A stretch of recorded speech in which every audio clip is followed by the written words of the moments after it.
आप सभी का स्वागत है रसायन विज्ञान की क्लास में, जिसमें हम इंटर की रसायन विज्ञान के ऊपर चर्चा करते जो यूपी बोर्ड के लिए अति आवश्यक है। और ये हमारी क्लास का सिलसिला लगातार शाम के 7 बजे की क्लास में चलता है। इसमें हम लोग थ्योरी के साथ साथ बेहतरीन न्यूमेरिकल भी हल करने का प्रयास करते और करते भी हैं। इसमें आज हम लोग हिमांक में अवनमन पढ़ने का प्रयास करेंगे और साथ ही साथ परासरण के ऊपर भी चर्चा करेंगे। तो हिमांक में अवनमन क्या होता है, इसकी पहले परिभाषा लिखेंगे और आप भी हमारे साथ में लिखने का प्रयास करें। और इसके बाद में यदि आप लगातार डेली 7 बजे की क्लास देखते हैं तो किसी भी क्लास के नोटबुक या बुक्स विद्या कोई चीज़ खरीदने की ज़रूरत नहीं पड़ेगी। तो इसकी परिभाषा जो है क्या कहती है, किसी पदार्थ का हिमांक की परिभाषा हम लोग लिखेंगे, कहती है किसी पदार्थ का हिमांक किसी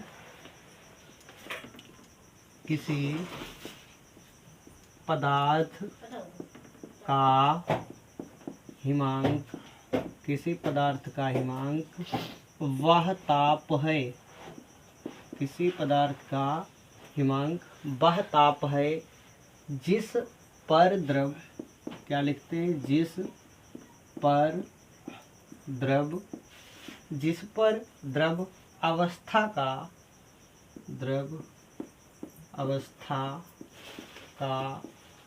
वाष्प दाब क्या हो जाता है, वाष्प दाब ठोस अवस्था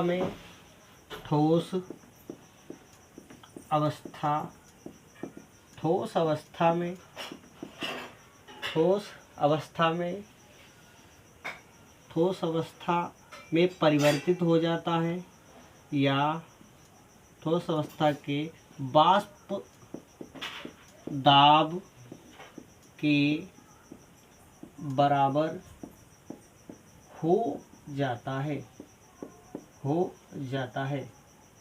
उसे क्या कहते हैं, उसको हम लोग हिमांक कहते हैं।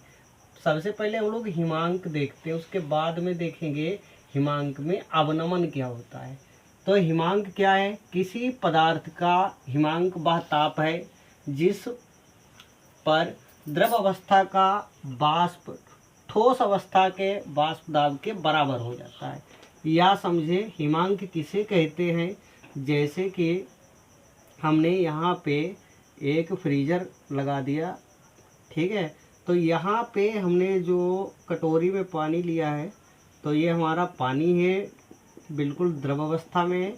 और जो एक लाइन क्रॉस करेगी, एक रेखा लगा दी, तो जो ये लाइन को क्रॉस करेगा, माना कि ये तापमान हमारा यहाँ पे अभी के समय में 30 डिग्री से लेकर 30 डिग्री सेल्सियस है। तो पानी द्रव अवस्था में है, खूब बढ़िया से ठंडा ठंडा पानी है।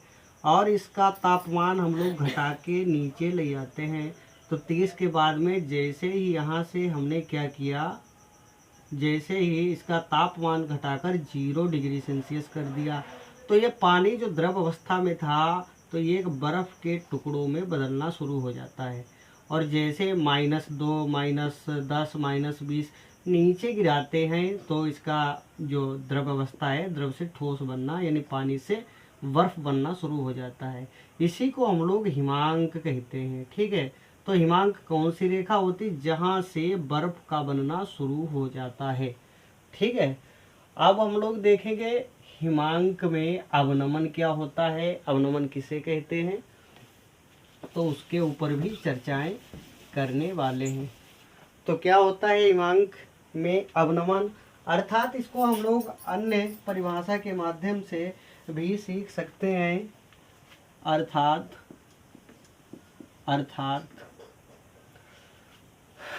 अर्थात एक विलयन का तभी हिमीकरण होता है, क्या लिखते हैं, एक विलयन का तभी हिमीकरण होता है। हिमीकरण तभी होता है, कब होता है, जब उसका वाष्प दाब उसका वाष्प दाब, जब उसका वाष्प दाब ठोस विलायक के ठोस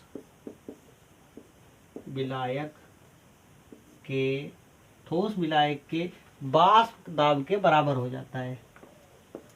वाष्प दाब के बराबर हो जाता है, ठीक है। ठोस वाष्प दाब के बराबर हो जाता है तो इसका हिमीकरण होता है, ठीक है। और क्या लिखते हैं, जब किसी विलय पदार्थ को जब किसी विलय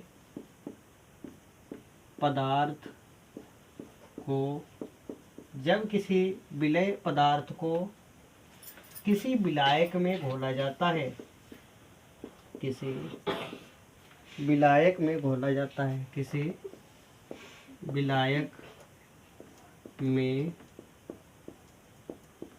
घोला जाता है, किसी विलायक में घोला जाता है। उसके बाद में क्या होता है, जब हमने घोल दिया, हिमांक में उन्नयन, हिमांक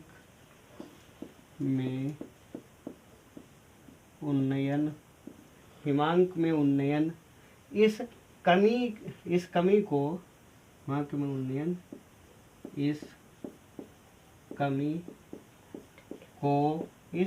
को क्या कहते हैं, हिमांक में अवनमन कहते हैं। हिमांक में अवनमन कहते हैं, हिमांक में अवनमन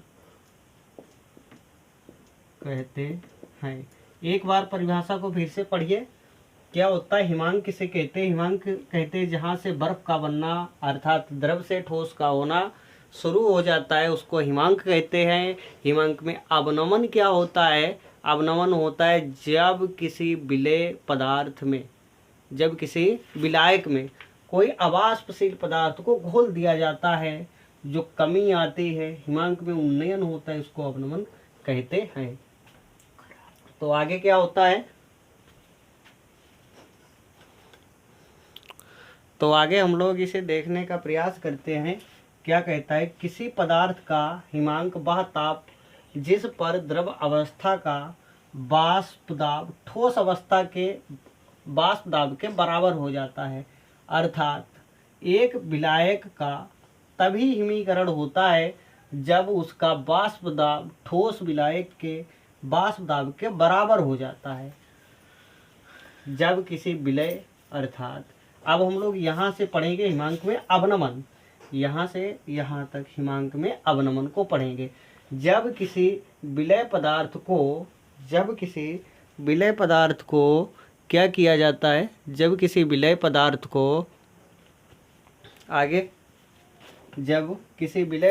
को किसी विलायक में घोला जाता है, हिमांक में उन्नयन, इस कमी को हिमांक में अवनमन कहते हैं। तो ये किसके बराबर होता है, इसके सूत्र कैसे बनता है, उसके ऊपर भी चर्चा करेंगे। तो इसको हम लोग किस सूत्र के माध्यम से देखते हैं, तो यहाँ से लिखते हैं T0 - T से इसको दर्शाते हैं। तो इसके बाद में क्या होता है, हम लोग आगे जानेंगे ये किसके बराबर होता है और इसका सूत्र जो होता है किस तरीके से तैयार किया जाता है। सबसे पहले इसको हम लोग मिटाते हैं। तो इसका सूत्र जो होता है किस तरीके से बनता है उसे हम लोग जानते हैं। तो हम क्या लिखते हैं, हिमांक में अवनमन,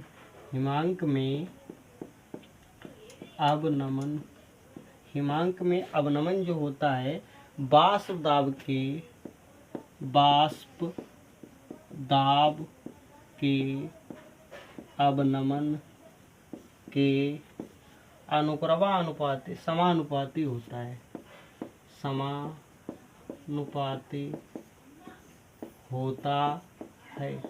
समानुपाती होता है।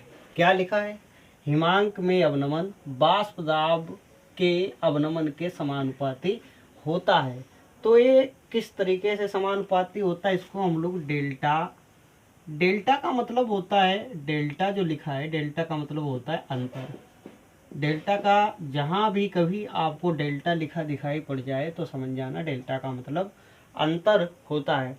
तो डेल्टा टी एफ से इसको प्रदर्शित करते हैं। तो किससे प्रदर्शित करते हैं, डेल्टा टी एफ से दर्शाते हैं इसे, डेल्टा टी एफ। ये वाष्प दाब के अवनमन के समानुपाती होता है। और वाष्प दाब का अवनमन क्या होता है, तो ये चीज़ होती है, ठीक है। और इसे हम लोग सही से लिखते हैं तो पूरा का पूरा सूत्र जो होता है किस तरीके से निकल के आता है, इसको फोड़ते हैं। तो डेल्टा टी एफ बराबर होता है किसके, के, समानुपाती का निशान लगाइए के, और समानुपाती का निशान हटेगा तो के आएगा, के गुणे डब्ल्यू गुणे 1000 अपॉन में क्या आता है, विलय और यम। तो इस तरीके से चीज़ें आपके सामने निकल के आ जाती हैं, ठीक है। तो इस तरीके से ये फाइनली हमारे पास में जो 1000 नहीं लिखा है 1000, तो फाइनली इस तरीके से हमारे पास में जो सूत्र है बन जाता है। तो आगे हम लोग इसके ऊपर प्यारे प्यारे न्यूमेरिकल दे रखे हैं, और इस न्यूमेरिकल जो है इनका हल किस तरीके से करेंगे उसके ऊपर देखने का प्रयास करिए। तो हमारे पास में पहला जो न्यूमेरिकल आपके लिए है वो क्या कहता है, एक बार जो न्यूमेरिकल है वो आपके स्क्रीन के ऊपर आ चुका है और इसे हल करने का प्रयास करिए। तो न्यूमेरिकल कहता है 1000 ग्राम नेफ्थेलीन में 25.6 ग्राम सल्फर को घोलने पर उसके हिमांक में 0.68 के का अवनमन प्राप्त होता है। तो सल्फर का अणुसूत्र क्या होगा, नेफ्थेलीन का के एफ बराबर दे रखा है 6.8 केल्विन किलोग्राम मोल इनवर्स। तो यहाँ पे हम लोग सवाल को हल करते हैं और क्या निकल के आता है, दिया गया है, क्या लिखते हैं, दिया गया है, दिया गया है, क्या दिया गया है आपके सामने, तो यहाँ पे दिया गया है विलय।